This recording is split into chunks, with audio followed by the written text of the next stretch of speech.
What if I told you that everything you believed about living in the wild wasn't entirely accurate? How do you stay dry when it rains for weeks on end and you don't have modern membrane jackets or waterproof tents?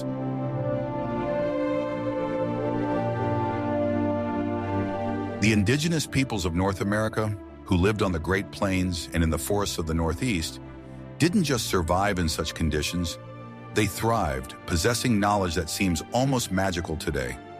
Their strength lay not in technology, but in a deep understanding of materials, physics, and the landscape itself, transforming what we consider primitive into an ingenious system of comfort.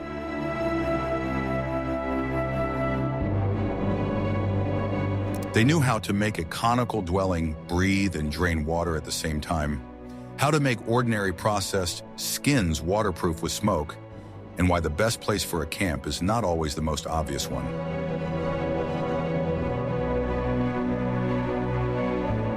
It was not just one trick, but a whole complex of knowledge passed down from generation to generation, where every element, from the shape of the dwelling to the way clothes were treated, was part of a unified strategy to combat dampness. They viewed rain not as a disaster, but as a normal phenomenon for which one must be prepared.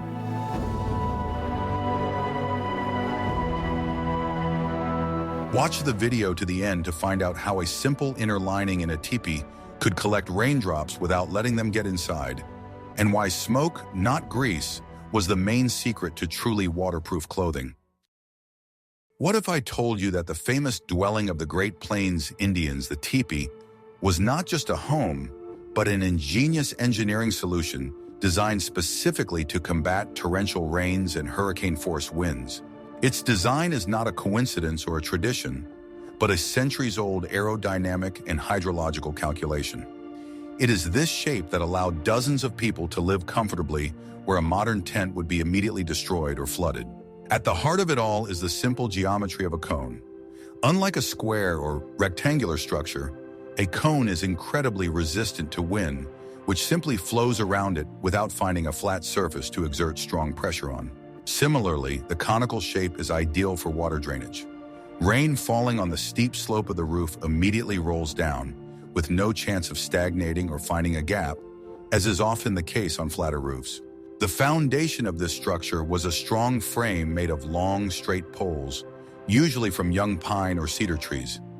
These poles were not simply stuck into the ground, but were installed according to a complex 3 or 4 support principle, creating a solid foundation. The remaining poles were laid on this lock, forming a symmetrical conical skeleton that determined the ideal shape of the future dwelling. The frame was so strong that it could withstand not only the weight of the covering, but also the strongest gusts of wind on the open plains. The covering, or tire, of the teepee was a single, carefully sewn canvas made of specially treated and fitted skins. It was not just a set of separate pieces, but a single pattern that, when unfolded, had the shape of a semicircle. Creating such a cover took a lot of time and resources, and it was one of the most valuable items in the family. Its weight was sufficient to fit snugly to the frame and not sail in the wind. The process of installing the covering required skill and an understanding of physics.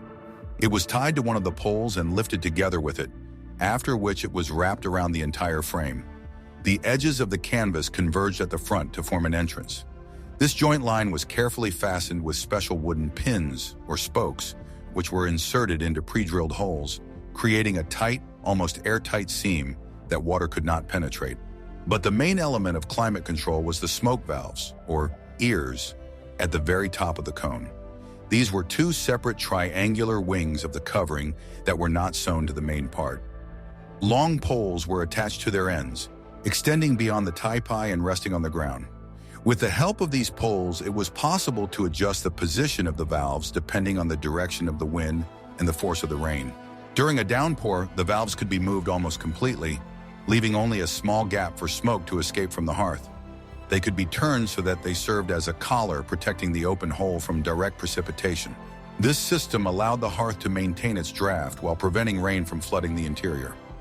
No other dwelling of that time had such a precise ventilation system.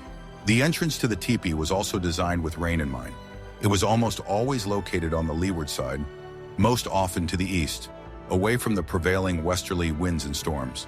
The entrance itself was closed with a separate piece of skin, which was folded back like a door and fit tightly against the opening, preventing drafts and raindrops from entering that could be blown in by the wind. The lower edge of the teepee's covering did not fit tightly to the ground.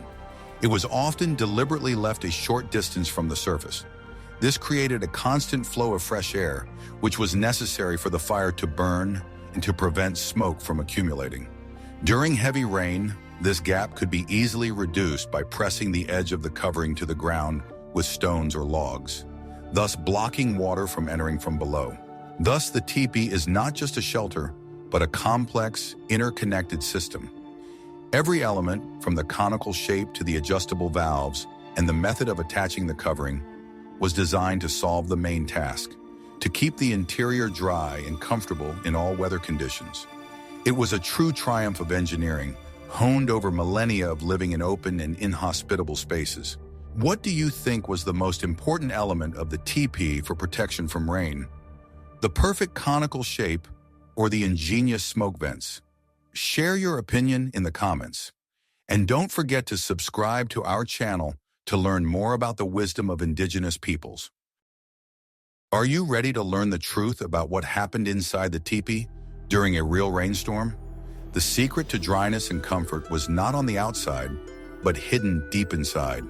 And without this element, the ingenious cone design would have been incomplete. Even the best skin covering could start to leak individual drops during prolonged, multi-day rain. It was to combat this problem that the ozan, or inner liner, was invented. The ozan was a second wall inside the teepee, which was attached to the frame poles at human height. It did not reach the very top and did not touch the ground, creating a closed space around the entire perimeter of the dwelling. This lining was made of lighter materials than the main covering. It could be finely crafted skins or even large pieces of canvas sewn together from cloth obtained through trade. The main and most obvious function of the ozan was thermal insulation. It created an air gap between the cold outer covering and the warm interior. This layer worked like a modern thermos, significantly reducing heat loss from the hearth and making life in the teepee comfortable even in cool weather. In winter, this effect was simply indispensable, but the ozan had another more subtle function. This second function was related to rain. When it rained for a long time, individual drops of water inevitably found their way through the seams or pores of the covering. In a normal dwelling, they would fall directly on people and their belongings, creating dampness and discomfort. But in a tepee with an ozan, these drops fell on a stretched inner lining that was impervious to them. And this is where it gets interesting. The ozan was stretched at an angle, parallel to the main poles of the frame. A drop that fell on its surface was not absorbed, but simply rolled down the smooth material. It moved along the inside of the ozan, invisible to the inhabitants of the teepee, and continued its journey to the very bottom of this inner wall. Reaching the lower edge of the ozan, which, as we remember, hung a few dozen centimeters above the floor, the drop fell to the ground. But it did not fall into the center of the living space, but into a special technical gap between the wall of the ozan and the outer covering. This area around the perimeter of the dwelling was not used for sleeping or storing things, and its floor was often specially prepared to collect moisture. Thus, the ozan functioned as a giant internal umbrella or water collector. It intercepted any leaks that might occur on the main covering and carefully directed them to a safe area at the edge of the dwelling. The central part, where the hearth burned, where people slept and stored their supplies, remained completely dry, even if a real storm was raging outside. In addition, the ozan played a vital role in the ventilation system. As we remember, the lower edge of the outer covering did not touch the ground. Cold, fresh air flowed in from outside, entered the gap between the covering and the ozan, and rushed upward, driven by the draft from the hearth. This system created constant circulation, drawing out smoke and steam and preventing condensation from forming. Without the ozan, the warm, moist air inside the teepee would have come into contact with the cold outer covering, which would have immediately led to the formation of abundant condensation. This condensation would have dripped from the ceiling like rain. Ozan, by creating a warm inner surface, completely eliminated this problem, keeping the air inside dry and fresh. This dual system, an outer shell that repelled 99% of water, and an inner liner that intercepted the remaining 1% and combated condensation, was the pinnacle of engineering. It demonstrates how deeply indigenous peoples understood the physics of heat, air, and water. It was not just a dwelling, but a complex climatic mechanism. But a dry house is only half the battle, because people needed to go outside. In the next chapter, we will reveal perhaps the most closely guarded secret of Native Americans: how they made their clothing almost completely waterproof, using only smoke and knowledge of chemistry. Ready to learn how fire treatment defeated water? I will reveal the most closely guarded secret of material processing that Native Americans had. You probably think that leather or suede clothing is the worst choice for rainy weather, and you are absolutely right when it comes to ordinary, untreated leather. It absorbs moisture, becomes heavy and cold, and after drying it stiffens and turns into a hard, uncomfortable crust. But the indigenous peoples knew how to trick the very nature of this material. The secret was not in fat, as one might think. Although fat was used to care for the leather, it did not provide long-term protection and made the clothing sticky and heavy. The real breakthrough, the unique technology, was intensive smoking. It was smoke and nothing else that transformed soft but hygroscopic leather into an elastic, durable, and, most importantly, water-repellent material. The process itself was laborious and required great skill.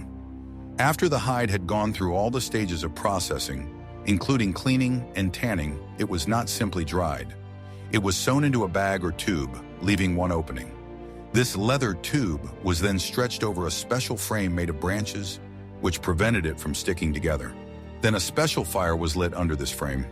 The goal was not to get heat or flames, but to create as much thick, acrid smoke as possible. For this, they used not dry firewood, but rotten, decaying wood, wet chips, or even pine cones. Such a fire could smolder for hours, producing a huge amount of smoke particles. A leather bag was hung directly over this smoky fire, and the smoke, rising upward, completely filled it from the inside. It could not escape and was forced to slowly penetrate the very structure of the material. This smoking process lasted for many hours, sometimes even a whole day, until the hide acquired a characteristic golden brown or even dark shade. From a chemical point of view, a real miracle was taking place. The smoke particles, in particular the aldehydes and phenols contained in it, reacted with the collagen fibers of the skin. They enveloped each individual fiber, essentially preserving it and changing its chemical structure. This process is very similar to modern tanning, but smoke was used as the active ingredient. As a result of this treatment, the leather became hydrophobic. The phenolic compounds that penetrated deep into the material repelled water molecules. Raindrops no longer absorbed into the material, but collected on the surface and rolled off, just like on a modern raincoat.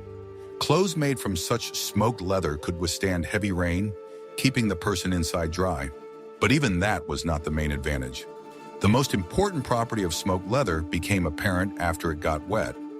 While ordinary leather became stiff as cardboard after drying, smoked leather, thanks to the chemical modification of its fibers, remained as soft and elastic as it was, even after getting completely wet and then drying. This effect was critically important for moccasins, leggings, and shirts. A person could get soaked to the skin, but they knew that their clothes would not be stiff the next morning. They would not have to spend hours stretching them out to wear them again. It was enough to simply dry them by the fire, and they were ready for use. This method was so effective that not only were skins for clothing smoked, but also those used to make coverings for teepees.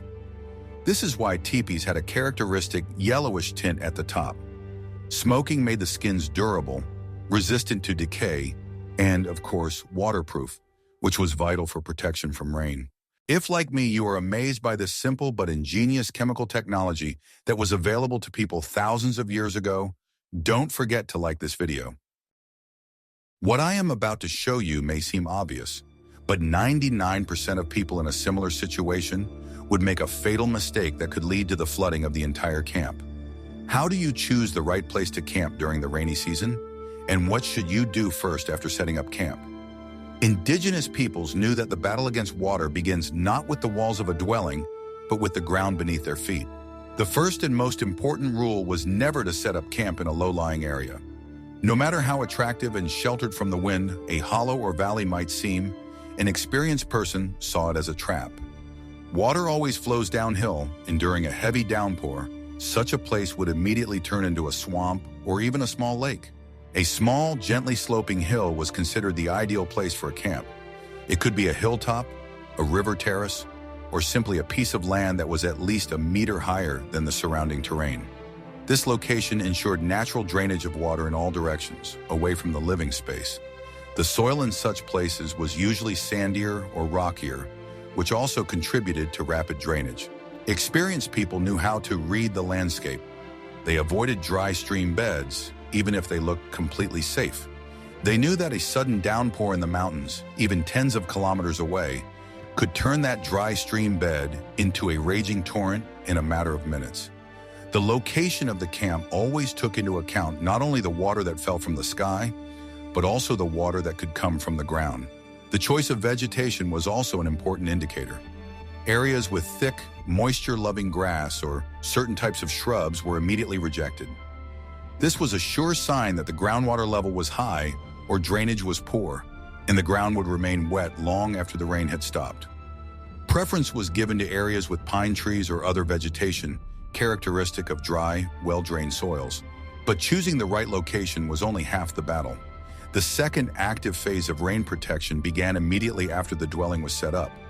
Even on an ideal slope, water running off the surface could cause problems. Therefore, a simple but incredibly effective drainage system was created around each teepee or wigwam. This system consisted of a shallow groove, or trench, dug on the uphill side of the dwelling. If the camp was on a slope, this groove curved around the dwelling on the side, where the main water flow was expected. It did not need to be deep. Often just a few inches was enough. The principle behind it was simple. Water flowing down the slope during rain reached this ditch and was intercepted by it. Instead of flowing further, under the walls of the dwelling and onto the floor, the water entered the trench and, following the natural slope, flowed around the camp on both sides and continued down the slope. Simple tools were used to dig such ditches, special digging sticks with pointed or flat ends, and sometimes just flat stones or shovels. This work did not take much time, but its effect was enormous. It ensured that the floor inside the dwelling would remain dry even during the heaviest downpour. This simple trench also helped to combat splashing. When large raindrops hit the ground near the dwelling, they created myriad splashes that could wet the lower part of the roof. The trench, located at a certain distance, caught these splashes and prevented them from dirtying and wetting the walls. The combination of passive protection, i.e., choosing the right location on high ground, and active protection in the form of a drainage ditch was the key to a dry camp. This showed that for indigenous peoples, a dwelling was not just a point in space, but the center of a system integrated into the surrounding landscape and actively managing the elements. But what if you don't live in a mobile teepee, but in a huge permanent house that can't just be moved to a hill? In the next chapter, we'll learn how the inhabitants of the eastern forests, who built giant longhouses, solved the problem of rain with a completely different architecture. We move from the open Great Plains to the dense forests of the Northeast, to the lands of the Iroquois, or Haudenosaunee. Here the climate was even wetter, and the rains were frequent and prolonged. Instead of mobile teepees, huge stationary longhouses were built here, real villages under one roof, where dozens or even hundreds of people could live. And the main task of the architect of such a house was to protect this huge space from water. A longhouse, as the name suggests, was a very long, up to 100 meters, and relatively narrow structure with a semicircular roof. Its supporting frame consisted of hundreds of sturdy posts dug into the ground, which bent and connected at the top to form an arch structure. This shape was dictated not only by tradition, but also by practical considerations, including the need to combat precipitation. The main challenge was the roofing. It was impossible to find enough hides to cover such a giant structure. The solution came from the forest. Tree bark became the main roofing material. Elm bark was mainly used, which could be removed from the tree in large, thick, and flexible layers, especially in the spring when the sap was flowing. The process of harvesting bark was an art in itself. The bark was removed from the selected tree in huge rectangular sections. These layers were very heavy and wet and could not be used immediately. They were first straightened by pressing them down with stones and then allowed to dry slightly so that they became more stable, but did not lose their flexibility. Laying such tiles made of bark was a key moment. The work was done from the bottom up, just like when laying modern tiles. The bottom row of bark was laid so that it hung over the edge of the wall, creating a cornice to drain water. Each subsequent row was laid overlapping the bottom one with a large overlap. This principle of overlap was an absolute rule. Water falling on the roof flowed from the upper sheet of bark to the lower one, and so on, down to the eaves with no chance of penetrating inside. The side joints between the sheets of bark in the same row were also overlapped so that water could not seep between them. The semicircular shape of the roof helped the water to roll off very quickly without lingering. But how could these heavy, smooth sheets of bark be secured to the sloping frame? They were not nailed down. Instead, a second outer frame made of thinner, more flexible poles was laid on top of the bark. These poles were tied to the main frame of the house through the bark using strong fibers or straps. As a result, the bark was tightly sandwiched between the inner load-bearing frame and the outer clamping frame. This system was incredibly strong and reliable. It prevented the wind from tearing off the bark and at the same time ensured that the sheets fit tightly together, minimizing leaks. Special openings were left along the entire length of the roof at the top. These were chimneys located above the hearths that burned inside the house. To prevent rain from flooding the hearths, small roofs or canopies were often built over these openings to protect them from direct precipitation, but not interfere with the escape of smoke. The durability of such a roof was remarkable. Although the bark dried out over time and could crack, it was easy to repair. The damaged sheet was simply removed from under the pressure poles and replaced with a new one. This modular and repairable design kept the house dry for many decades. Thus, the inhabitants of longhouses solved the problem of rain not with a single material, but with a system, a sturdy arch frame, waterproof bark, and an ingenious method of laying and fastening it. It was architecture born of the forest and perfectly adapted to its humid climate. Are you ready for a shocking truth? The simplest looking shelter can be the most effective if you know one secret, and that secret is layering.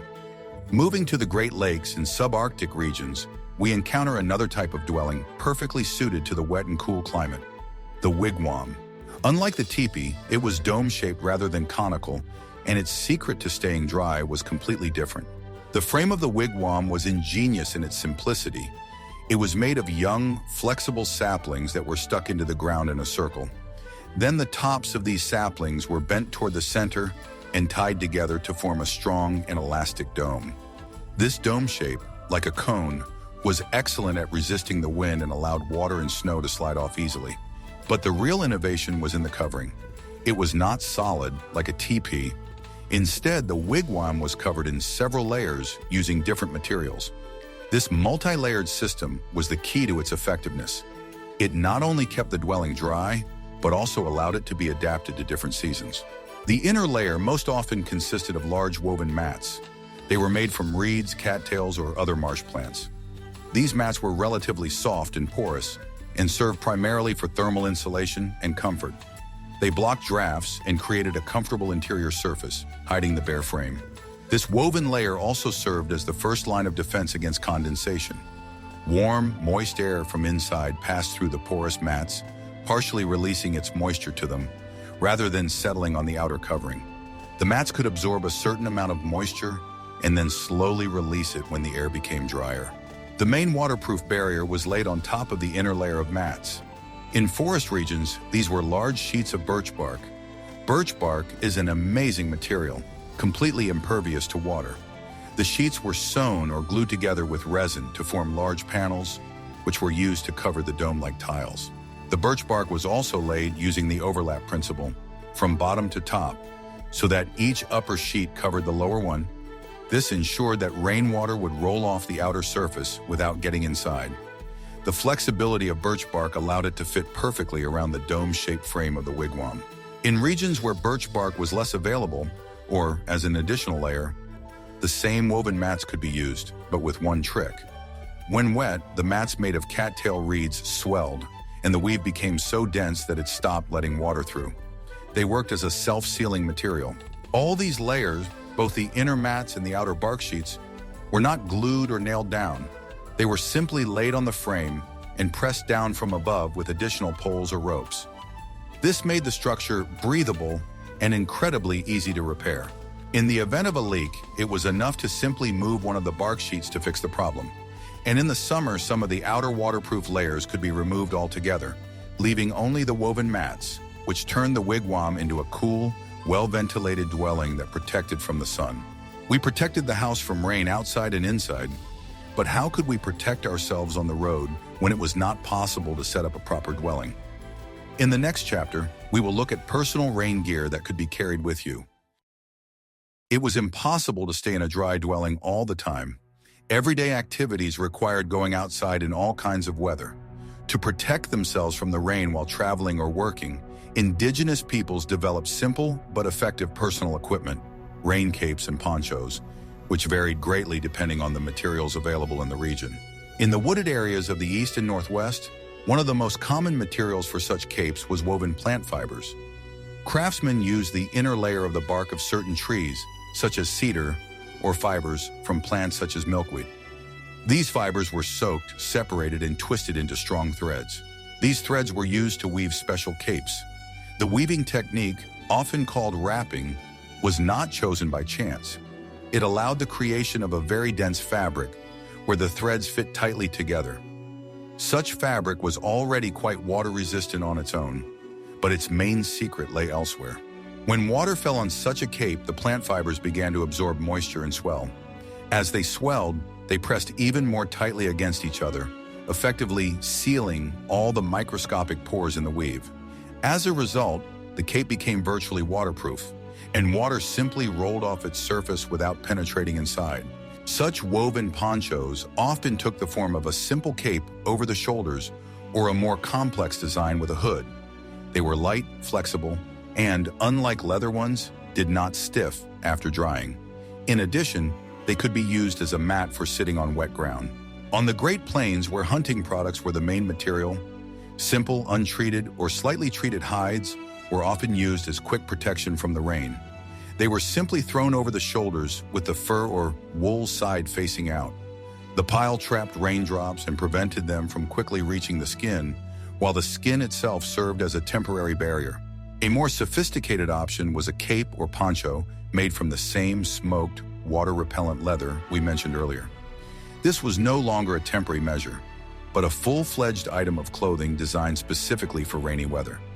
Such a poncho was lightweight, durable, and did not restrict movement. In subarctic and coastal regions, where rains were particularly frequent and cold, the technology went even further. There they learned to make clothes from specially treated materials, such as the intestines of marine mammals. These materials were sewn together with a special waterproof seam to create lightweight and completely waterproof parkas, which were the prototypes of modern raincoats. The shape of the poncho or cape was also important. They were wide and loose, allowing air to circulate underneath them. This prevented condensation from forming on the body, which is a major problem when using modern waterproof materials. People stayed dry not only from the rain outside, but also from their own moisture inside. These simple garments demonstrate the same principle as dwellings: a deep understanding of the properties of available materials and the use of their strengths. Whether it was swelling plant fiber or hydrophobic smoked leather, the goal was the same: to create an effective barrier between the person and the elements. One of the biggest problems in rainy weather has always been footwear. Keeping your feet dry is essential for health and survival. Native Americans wore moccasins, which were ingenious footwear for dry weather, but posed a serious problem in damp conditions. Made of soft leather, they were not designed to protect against water. The paradox of moccasins was that their main advantage, softness, lightness, and a feel for the ground, was also their main disadvantage. Soft suede leather, even if it was tanned, inevitably got wet after prolonged contact with wet grass or puddles. Water seeped through the seams and the material itself, making the feet wet and cold. The inhabitants of the plains and forests were well aware of this drawback. They did not try to make moccasins completely waterproof, as this would have made them stiff, heavy, and deprived them of all their advantages. Instead, they focused on managing moisture and heat inside the shoes themselves. Their solution was simple, affordable, and incredibly effective. That solution was insulation. Before putting on moccasins in cold or wet weather, a thick layer of dry insulating material was placed inside. Dry grass was most often used for this purpose. The grass was collected, thoroughly dried, and carried around in twisted bundles or simply in a bag. Before going out, a person would take a bunch of this dry grass, fluff it up, and carefully stuff it into the toe and inside of the moccasin. Then he would insert his foot directly into this grass lining. His foot was surrounded on all sides by a thick, elastic, and dry layer. This grass insole served several important functions at once. First, it was excellent insulation. Thousands of tiny air pockets trapped in the dry grass created a barrier that prevented the heat from the foot from escaping and the cold from the wet ground from penetrating inside. The foot remained warm, even if the moccasin itself was already wet. Secondly, the grass worked like a wick or sponge. It absorbed moisture coming from both outside and inside, from the sweat of the foot itself. The foot remained relatively dry, as all the moisture was concentrated in the grass pad rather than on the skin. This prevented skin maceration and the formation of blisters. Thirdly, it was a replaceable, disposable system. At the end of a long and wet day of walking, the grass insoles were, of course, completely wet and compressed. They were simply removed from the moccasins and thrown away. The moccasins themselves were hung by the fire to dry.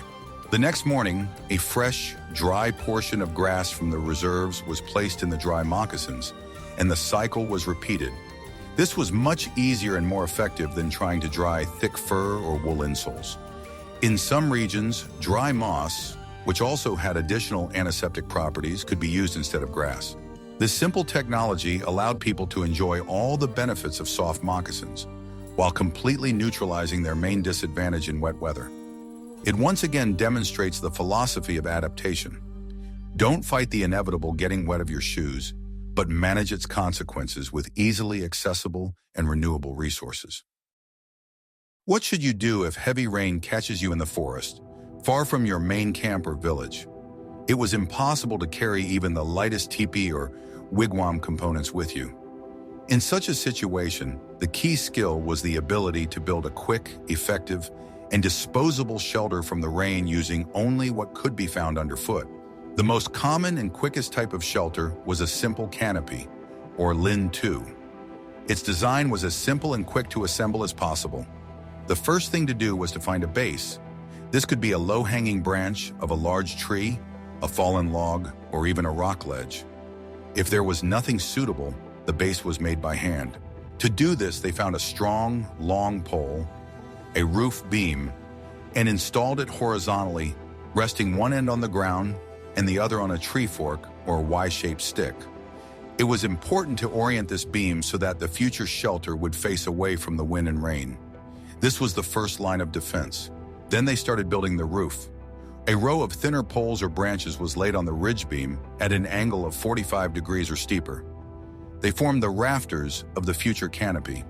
The steeper the angle, the faster the water rolled off the roof, so a steep slope was preferable for rainy weather. Once the rafter frame was ready, the most important stage began, creating a waterproof covering. This layer was called debris or rubble, and it was its thickness and quality that determined how dry it would be inside. Anything that was abundant on the forest floor was used as a covering. First, large branches, especially spruce or pine branches, were laid on the frame. They were laid like tiles from bottom to top, so that each upper branch covered the lower one. This already created a good barrier to water, but it was not enough for a real downpour. On top of the branches, they poured a huge layer of small forest debris, dry leaves, pine needles, moss, small twigs, and even clumps of earth. This layer had to be very thick, ideally at least half a meter. It was this thick, loose mass that absorbed the water and prevented it from penetrating inside. When water hit this thick layer, it began to seep inside, but due to its thickness and looseness, it simply did not have time to pass through it before rolling down the steep slope. Inside such a shelter, despite its apparent fragility, it remained surprisingly dry, even during heavy rain. It took an experienced person less than an hour to build such a shelter. It was not intended to last long, Its purpose was to provide dryness and relative warmth for one night or while waiting out a storm. In the morning, it was simply left behind, and over time, it became part of the forest floor again. This skill was absolutely essential for anyone who ventured far from home. It demonstrates the ability to use the simplest and accessible resources, sticks and fallen leaves, to solve a vital problem.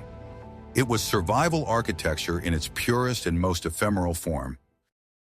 Staying dry under a shelter or in a teepee is only half the battle. Without a fire in wet and cold weather, the body quickly loses heat anyway.